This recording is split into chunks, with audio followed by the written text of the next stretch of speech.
Hey salut, One Piece épisode 878, un bon épisode ou une véritable déception, on va voir ça tout de suite. Mais avant ça, j'invite ceux qui n'ont pas vu l'épisode 878 à quitter la vidéo, regarder l'épisode et revenir. Et pour ceux qui ont vu l'épisode ou ceux qui s'en rincent d'être spoilés, je vous souhaite un très bon visionnage. Commençons par l'opening, très bon en soi, mais regardez bien ces gens. Vous évoquent-ils quelque chose? Des ennemis ou des alliés? Bah je sais pas connard, va lire le putain de manga. Bref, petit moment de théorie, passons à autre chose. Pour cette vidéo, je veux commencer à rager un tout petit peu parce que je sais pas si Oda veut nous faire passer un message ou s'il se fout de notre gueule. L'épisode commence avec un flashback de l'épisode 4, mais déjà, Osef, connard, la scène on l'a vu au moins 20 fois, bon après c'est cool un petit flashback, mais un flashback de 15 minutes 15 minutes, c'est plus de la moitié de l'épisode. Il nous reste même pas 10 minutes pour commencer l'épisode. Oda, je t'aime bien, mais va te reculer. Et en plus, je me force de pas lire les scans car il faut se le cacher, l'animé les scans c'est différent. L'animation, parlons-en. Le combat entre Katakuri et Luffy, il était ouf. Entre le combat avec le Haki des rois et la transformation de Luffy en Gare Force Snake Man, j'étais aux anges. Et là, vous nous lâchez un vieil épisode tout pété avec un vieux flashback qu'on a vu plus que nos propres parents. À un moment donné, je m'attends au pire pour la suite, et c'est normal. Vous allez faire quoi? Nous faire un flashback de chaque acte dans One Piece? Ce qui en vient à ma petite théorie. Si Shiro Oda décide de faire un flashback de chaque personnage ayant rencontré ou combattu les Mugiwara, c'est qu'il y a une raison. Peut-être que ces personnes auront de l'importance pour la suite, et quand je veux dire la suite, je parle de la fin de One Piece. Déjà, on a le flashback de Shanks qui prête son chapeau de paille à Luffy pour la promesse qu'ils se sont fixés. C'est-à-dire que Luffy rendra le chapeau de paille à Shanks dès qu'il sera le roi des pirates. Si ça tourne sur mon sens, la fin de One Piece est proche. Mais maintenant, voyons cette scène avec la serveuse du bar d'à côté. On voit qu'elle tient un nourrisson avec elle. Qui appartient ce gosse? On peut deviner facilement qu'il est le fils de la dame, à la couleur de cheveux identique, mais qui est le père? Shanks, me direz-vous, c'est possible. Mais vous allez me dire quel est le rapport avec la promesse de Shanks et Luffy. Je vais vous la dire, Goldie Roger était le roi des pirates, et par la même occasion l'homme le plus fort du monde. Grand rival de Barbe Blanche qui est aujourd'hui décédé. Ah désolé du spoil, mais en même temps si t'avais pas là dans One Piece, je peux plus rien pour toi. Bref, l'ère de la piraterie a commencé quand tous les pirates du monde entier ont écumé les mers afin de trouver le One Piece et devenir le roi des pirates. Jusque là je t'apprends rien. Bref, les pirates du monde entier se sont mis en quête du One Piece. Parmi tous ces pirates, il y en avait qui sortaient du lot. La nouvelle génération qu'on appelle la génération terrible, qui offrait une nouvelle ère à la piraterie. Aujourd'hui, des pirates de l'ancienne génération se sont éteints, comme Barbe Blanche et plein d'autres. Ce que je veux dire par là, c'est que quand Luffy sera le roi des pirates, il le rendra à Shanks. Mais que fera Shanks avec un chapeau de paille sans valeur? Je m'explique, si Luffy devient le roi des pirates et que Shanks meurt, ce qui est possible, à qui Luffy donnera son chapeau de paille? Ce serait complètement logique que Luffy donne son chapeau de paille au fils de Shanks, pour qu'il devienne le prochain roi des pirates, et ainsi créer une nouvelle ère à la piraterie. Comme on dit, la piraterie n'est jamais finie. Ensuite, pour le flashback des autres personnages, quelles seront les utilités pour la suite? Franchement, je ne sais pas. Passons à autre chose. Pendant les 10 minutes restantes, on a eu pas mal d'infos concernant les Mugiwara, et plus particulièrement Sanji. Si vous avez vu l'épisode, sa prime a augmenté. Elle est de 330 millions de berries. Ensuite, on a eu une autre information par rapport à Nami. Maintenant, elle peut contrôler le nuage Zeus, le nuage de Big Mom. Enfin, c'est un nuage. Big Mom a donné sa propre âme dans ce nuage. Franchement, moi je suis pas très confiant. Parce que si le nuage est fait à partir de l'âme de Big Mom, je sais pas si vous avez vu One Piece jusqu'à l'épisode 300, si vous vous en rappelez. Quand Gecko Moria, celui qui contrôlait les ombres et qui pouvait les mettre dans des cadavres, et ben c'est un peu le même principe avec Big Mom, sauf qu'elle prend les âmes et qu'elle les met dans des objets inanimés, pas des corps, mais c'est un peu le même principe. Alors Gecko Moria, il arrivait à maîtriser son fruit. Alors Nyonko, franchement j'ai peur, j'ai vraiment peur que ce qui peut arriver au Mugiwara. Parce que si vraiment elle contrôle bien son fruit du démon, elle devrait le retrouver son nuage. Et ensuite, on avait un des membres de la famille Vinsmoke, je ne me rappelle plus de son nom, qui lui avait donné une sorte de boîte. Leur truc là, le raid je ne sais quoi, j'ai même pas retenu le nom, qui lui permet d'avoir un costume, on va dire, de super-héros qui permet de voler, plein de trucs comme ça, d'être résistant, ça te permet plein de trucs. Bref, alors, est-ce que Sanji pourrait devenir un membre du Germain Double Six, sachant quand son père l'a renié étant petit et que ses frères étaient pas cool avec lui. Après, je pense que Sanji a peut-être un peu trop de fierté pour rejoindre le Germain Double Six, mais c'est fort possible parce que ça peut pas rester là sans rien, sans aucune explication. Bref, ensuite on a eu la prime, revenons à la prime de Sanji, qui était de 330 millions de berries, je le rappelle, et son nom avait changé grâce à la réputation du Germain Double Six, qui a changé son nom de Sanji la jambe noire en Sanji, enfin Vinsmoke Sanji. Franchement, je commence à douter. Je pense que Sanji pourrait, enfin ça c'est, je le dis comme ça, mais déjà on avait, dans l'épisode, on avait Luffy et Chopper qui voulaient tester la sorte de boîte qui transforme en super-héros pour tirer des rayons à laser. Ok, ils voulaient à tout prix l'essayer. Et quand ils se sont aperçus que ça marchait pas, ils ont demandé à Sanji de l'essayer. Bon, au début, ils ne voulaient pas. Mais ce qu'ils ont dit, ça doit marcher qu'avec toi. Je peux croire que ça marche qu'avec les Vinsmoke. Je pense que leur technologie au Germain Double Six soit assez évoluée pour que ça marche qu'avec des Vinsmoke. Dans ce cas, je pense que Sanji sera peut-être un membre du Germain. Peut-être. Et en plus, ça l'avantagerait. C'est sûr, si le Germain rejoint les Mugiwara, mais pas vraiment. Si le Germain rejoint les Mugiwara, on peut s'attendre à un très bon arc à suivre. Déjà, dans l'arc de Big Mom, les Germains, ils étaient au taquet. Ils étaient parfaits. Bon, au début, je les supportais pas trop, mais au fur et à mesure des épisodes, franchement, pendant l'assassinat de Big Mom, la tentation d'assassinat de Big Mom, vraiment j'étais au taquet, ils étaient cool, ils étaient classe, ils se battaient bien, ils avaient un bon style de combat. Je retiens notamment Reiju, qui avait un bon style de combat et qui avait une bonne technique, le poison. Bon après, ça peut pas marcher comme tout le monde, sur tout le monde, n'est-ce pas Charlotte Smoothie? Voilà. Et je retiens aussi Ichiji, je crois que c'est celui-là avec les flammes. Ouais, les flammes, voilà.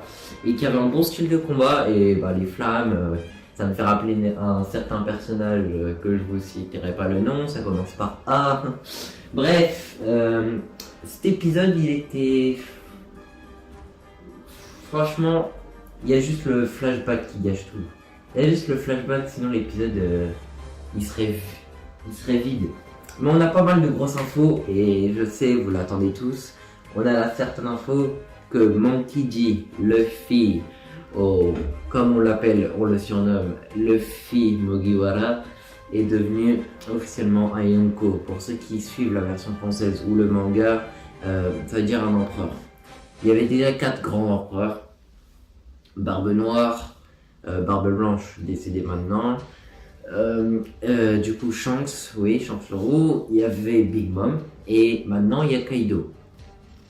Ce qui veut dire que Luffy va être le 5e Yonko.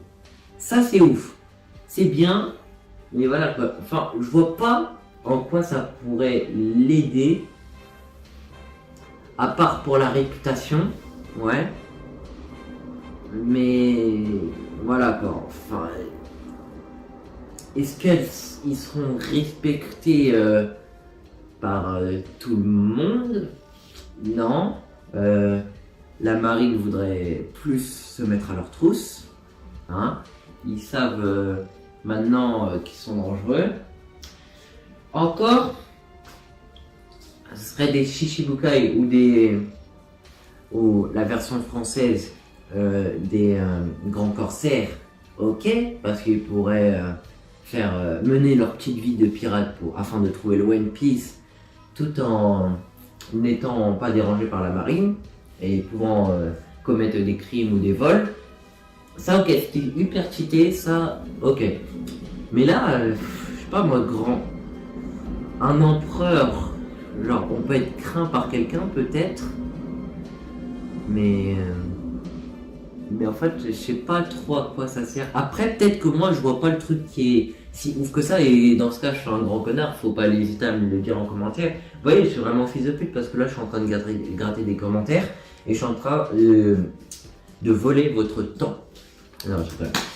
Bref, l'épisode était bien. On a des nouvelles, des personnages un peu secondaires. Est-ce qu'il y aura plus d'informations sur le sujet? Est-ce que Big Mom retrouvera les Mugiwara grâce à Zeus? Je ne sais pas. Est-ce qu'il y aura un combat entre Sanji et Zoro? C'est possible, c'est possible. J'ai fait mes petites recherches là-dessus et c'est bien possible. Surtout que maintenant sa prime a augmenté.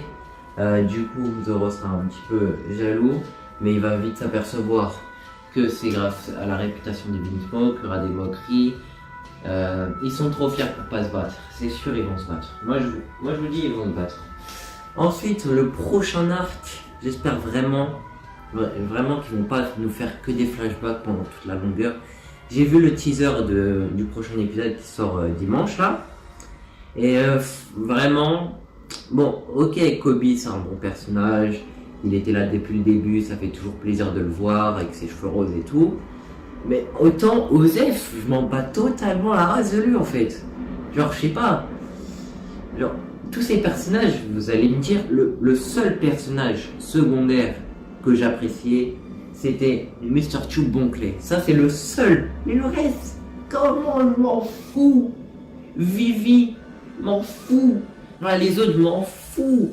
Il y a deux personnages que je souhaite revoir dans One Piece. Mr. Tube Bonclay et Eneru.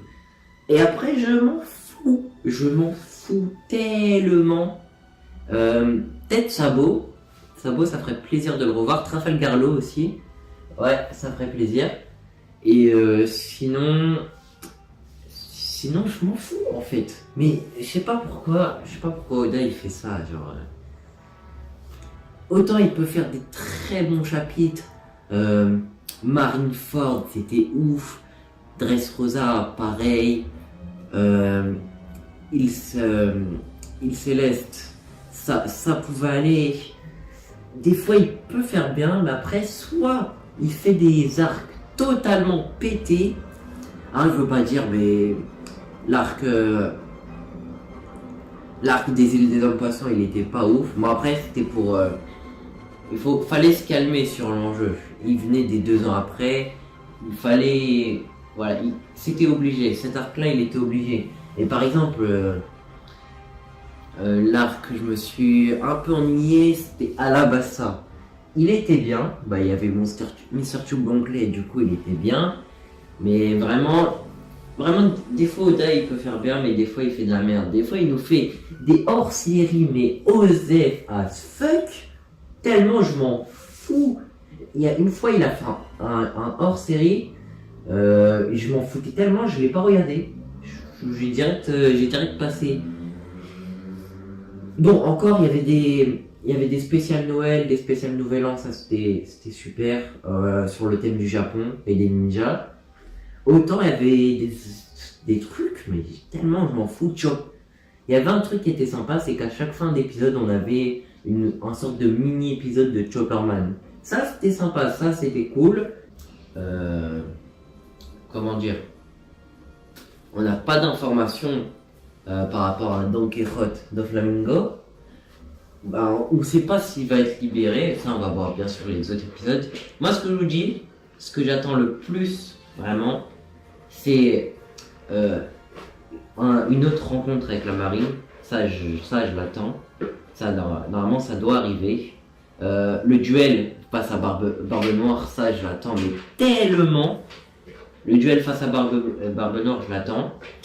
Et ensuite, il y a le duel face à Akainu. N'oublions pas que c'est celui-là qui a tué le frère de Luffy, hein, donc Ace. Après, est-ce que Jinbei va faire officiellement partie de l'équipage des Mugiwara? Va-t-il être du coup un 10e membre? Sachant que Luffy avait pour ambition d'avoir au moins 10 membres. 10 membres d'Inakama, si vous préférez, version japonaise. pour son équipage et qu'il en était à 9 membres, serait-il ce dernier membre ou y aurait-il un nouveau membre, c'est-à-dire peut-être Carotte, la lapine, parce que déjà elle sait très bien se battre, elle est super forte. Comme on dit dans l'île Grao Bisou, ils sont tous forts. L'île Grao Bisou, je sais même pas comment elle s'appelle. Voilà. Mais vraiment, c'était vraiment une déception. Je vais vous le dire, vraiment, je suis déçu. Les 10 minutes n'arrivent même pas à rattraper cet épisode. Ok, ils nous donnent des grosses informations, mais c'est un petit peu à la va-vite. Ils auraient dû plus centrer sur cet épisode où ils nous font vraiment le putain de flashback là, de 15 minutes, les gars, s'il vous plaît. Vraiment, il était inutile. Encore, j'aurais préféré attendre 2 semaines d'avoir un épisode complet avec les informations qu'on a eues de 10 minutes, plus peut-être l'arrivée sur une autre île. Bon, je comprends qu'à chaque arc, il faut un temps pour se poser, ou peut-être un temps, vraiment un bon gros temps, comme pour Marineford et 2 ans après, qui sont posés pour s'entraîner. Peut-être qu'il y aura un 3e entraînement, mais en tout cas, j'ai été déçu de cet épisode. Faites-moi savoir si vous avez vu l'épisode, ce que vous en avez pensé. Voilà, je pense que comme moi vous en avez pensé que du mal, enfin pas trop de mal, mais je pense que vous avez à peu près le même avec moi, sinon ce serait être complètement mordu de One Piece. Bref, c'est tout pour moi et lisez des mangas maintenant.